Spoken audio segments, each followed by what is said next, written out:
ভারতের ব্যাপারে আমাদের গঠনমূলক নীতি অবলম্বন করতে হবে। সবার সাথে বন্ধুত্ব শুনতে বেশ ভালো শোনায়, কিন্তু এটা কতটা প্র্যাকটিক্যাল আমি জানি না। আর ভারতের যে ভূমিকা আমরা দেখতে পাচ্ছি গত 120 দিনে, তাতে করে ভারত যে একটি মারমুখী রাষ্ট্র হিসাবে আবির্ভূত হয়েছে। দেখুন, আমার একটি প্রস্তাবনা আমি গত কয়েক সপ্তাহ বলছি, ভারত বিষয়ক একটি মন্ত্রণালয় হওয়া দরকার বাংলাদেশে। কেন বলি? ভারতের বিষয়টি শুধু পররাষ্ট্রনীতির বিষয় না, ভারত আমাদের অভ্যন্তরীণ রাজনীতির বিষয়ও। কেননা আমাদের পলাতক শেখ হাসিনাকে তারা আশ্রয় দিয়েছে, এবং শুধু শেখ হাসিনা না, আমি যতটুকু জানি গতকাল পর্যন্ত 400 জনকে তারা ট্রাভেল পাস ইস্যু করেছেন। পলাতক মন্ত্রী, পলাতক এমপি, পলাতক আওয়ামী লীগের নেতাদেরকেও দিয়েছেন, শেখ হাসিনাকে যেরকম দিয়েছেন। নালে এই লোকগুলো চলাচল করে কি করে? কারণ তারা তো, আমাদের তো পাসপোর্ট বাতিল করা হয়েছে, অতএব এই লোকগুলো ভারতের ভেতরে পাড়া মহল্লায়ও তো হাঁটতে পারবে না আইনগতভাবে। কাজেই ভারত আমাদের শুধুমাত্র একটি পররাষ্ট্রনীতির ইস্যু না, ভারত আমাদের অভ্যন্তরীণ রাজনীতির ইস্যু। আপনি জানেন যে গত 120 দিনে যতগুলো অস্থিতিশীলতা তৈরি করার চক্রান্ত হয়েছে বাংলাদেশে, সেটি ইসকন হোক, সেটি ব্যাটারি হোক, আনসার হোক, ছাত্রলীগ হোক, যুবলীগ হোক, সবগুলোর সাথে ভারত যুক্ত। ভারত গত 15 বছরে বাংলাদেশের 3টি নির্বাচন গুম করেছে। নির্বাচন গুম করা কোনো প্রতিবেশী দেশের, যে তাকে পৃথিবীর সবচেয়ে বড় গণতান্ত্রিক দেশ বলে, তার কাজ কি সেটি ছিল? ভারত আমাদের রাজনীতির মাঠ নষ্ট করেছে, আমাদের গণতান্ত্রিক রাজনীতির পরিবেশ নষ্ট করেছে। কাজেই ভারত কিন্তু শুধু পররাষ্ট্রনীতির বিষয় না, ভারত সীমান্তে হত্যা করে, ভারত আমাদের 54টি যৌথ নদীর হিস্সা বুঝিয়ে দেয় না, ভারত এই দেশের উপর দিয়ে ট্রানজিট নেয় কিন্তু মাসুল দেয় না, তার মানে তিনি আমাদের অর্থনৈতিক শত্রুও। কাজেই ভারত বিষয়ক একটি গুরুত্বপূর্ণ সেল যদি আমরা না করি, তাহলে কিন্তু ভারতের এই প্রোপাগান্ডা এবং ভারতের এই সফট ন্যারেটিভ, এবং ভারতীয়রা আপনি জানেন ফিকশানে অনেক ভালো, তারা কিন্তু পশ্চিমা বিশ্বে, এমনকি মার্কিন যুক্তরাষ্ট্রে এই প্রচারণা দিবে যে বাংলাদেশ জঙ্গিদের হাতে চলে গেছে, ইসলামিস্টরা ক্ষমতা নিয়ে গেছে। এটি তারা করছে, এটি তারা কিন্তু কোনো রাগঢাক করছে না।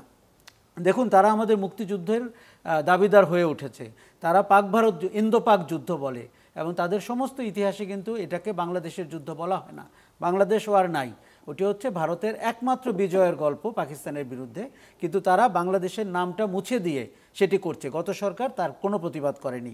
ভারত আপনাকে, এই যে আপনার যে গণ অভ্যুত্থান আমাদের 24 সালের, যেখানে বাংলাদেশের ছাত্র, শ্রমিক, জনতা, সব সেকশনের মানুষ যুক্ত হয়েছিল, সেটি ভারত স্বীকার করেনি। আজ পর্যন্ত তার এই ব্যাপারে কোনো বিবৃতি নেই। এবং গণহত্যাটি যে হয়েছে, যে এই যে প্রায় 2000 মানুষ মারা গেল, 30,000 মানুষ আহত হলো, এ নিয়ে ভারতের কোনো অবস্থান তৈরি হয়নি। তার মানে হচ্ছে যে এই দেশটিকে আপনি কি করে ডিল করবেন, তার একটি অত্যন্ত উচ্চ পর্যায়ের কৌশল আমাদের প্রণয়ন করতে হবে। এটি যেন অ্যাডহক না হয়। দেখুন, এখন যেটি হচ্ছে, নরেন্দ্র মোদী টুইট করছেন, আমরা রিয়্যাক্ট করছি, ভারত সীমান্তে হত্যা করছে, আমরা রিয়্যাক্ট করছি। আমরা এই রিয়্যাক্টিভ স্টেজে থাকলে কিন্তু হবে না। ভারতের সাথে আপনার প্রোঅ্যাক্টিভ দীর্ঘমেয়াদী পরিকল্পনা নিতে হবে। দেখুন, ভারতের কোনো জায়গায় আমরা টের পেয়েছি, যখনই শক্ত অবস্থান দেখে তখনই কিন্তু তারা বুঝতে পারে।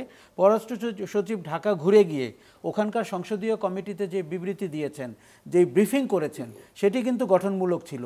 সেখানে কিন্তু তারা পরিষ্কার বলেছে যে তারা শেখ হাসিনার বক্তব্য সমর্থন করে না, শেখ হাসিনা তার প্রাইভেট ডিভাইস দিয়ে কাজ করেছেন, ভারত সরকার তাকে সাবেক প্রধানমন্ত্রী মনে করেন, অনেকগুলো জিনিস কিন্তু ক্ল্যারিফাইড হয়েছে। কিন্তু সরকারকে আরও শক্ত অবস্থান নিতে হবে।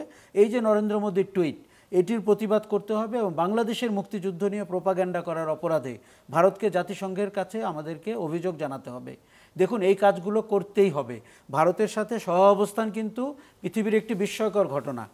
তার সাথে যারা যারা সহ অবস্থান করতে পারছে, তাদের নিজস্ব কোনো কৌশল লাগছে। মালদ্বীপকে দেখুন, ভুটানকে দেখুন, নেপালকে দেখুন, শ্রীলঙ্কাকে দেখুন। বাংলাদেশ রাষ্ট্রে আমাদের স্বার্থ জলাঞ্জলি দেওয়া হয়েছিল বলে এই জিনিসগুলো আগে কখনো আমাদের এইভাবে ভাবতে হয়নি। কাজেই আপনি যেটি দেখছেন যে এই রাষ্ট্রের আমাদের যে সম্ভাবনা তৈরি হয়েছে, দেখুন, ভারতের মতোই বাংলাদেশ রাষ্ট্রের অন্য অপশক্তির নাম আওয়ামী লীগ। 71 সালের মুক্তিযুদ্ধের আগে এবং পরে, এবং 72 থেকে 75, এই দলটি ফ্যাসিজমের ধারক এবং বাহক। এটি দেখুন, গত 15 বছরে শেখ মুজিবকে এবং 72-75-এর ইতিহাসকে মানে অনেকটা ঢেকে রাখার চেষ্টা করা হয়েছিল। বিভিন্ন জায়গায় ভাস্কর্য তৈরি করে একটা মহিমান্বিত চেহারা দেওয়ার চেষ্টা হয়েছিল। এই লোকটি বাংলাদেশের প্রথম ক্রস ফায়ারের জনক, প্রথম নির্বাচন কারচুপি করেছেন উনি। প্রথম আপনার রক্ষী বাহিনী গঠন করেছেন, জাসদের মতো একটি দলকে ধূলিসাৎ করে দেওয়ার চেষ্টা করেছেন, বিদায় করে দেওয়ার চেষ্টা করেছেন পৃথিবী থেকে। সংবাদপত্রগুলোকে বন্ধ করে 4টি সংবাদপত্র রেখেছেন নিজের প্রোপাগান্ডা করার জন্য। বাংলাদেশের প্রাইভেট সেক্টর, যেটি আজকে অর্থনীতির মূল, সেই প্রাইভেট সেক্টর জাতীয়করণ করেছেন। সেই জাতীয়করণ প্রতিষ্ঠানে কাকে বসানো হয়েছে জানেন?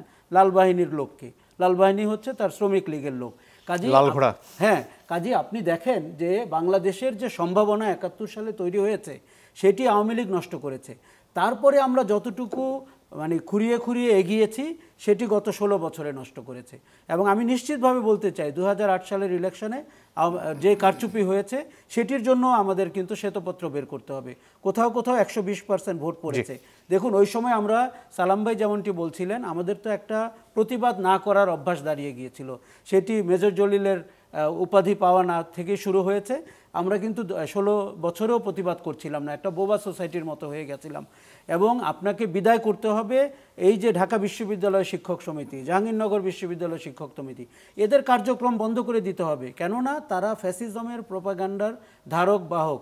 আমি দেখুন, শিল্পী, সাহিত্যিক, লেখক, সাংবাদিক, এই যে মিডিয়াতে আপনার প্রত্যেকটা নির্বাচনের পরে এই যে তাদের মানে বানানো তথ্য আমরা পরিবেশন করেছি, তার জন্য কেউ অনুশোচনা করেছেন? কেউ ক্ষমা চেয়েছেন? আমি কিন্তু প্রফেসর ইউনূসের আজকের বক্তৃতাতে অত্যন্ত দিক নির্দেশনামূলক মনে করি। দেখুন, জাতীয় ঐক্যর যে কমিশনের কথা বলেছেন, এটি কিন্তু মান্না ভাই ঠিকই বলেছেন। আমাদের তখন মনে হচ্ছিল যে 11টি কমিশন হচ্ছে, 6টি হচ্ছে, কোথায় সমন্বয়টা কি করে হবে? উনি কিন্তু আজকে সেটি বলে দিয়েছেন এবং কমিশনের গঠন প্রক্রিয়া বলেছেন।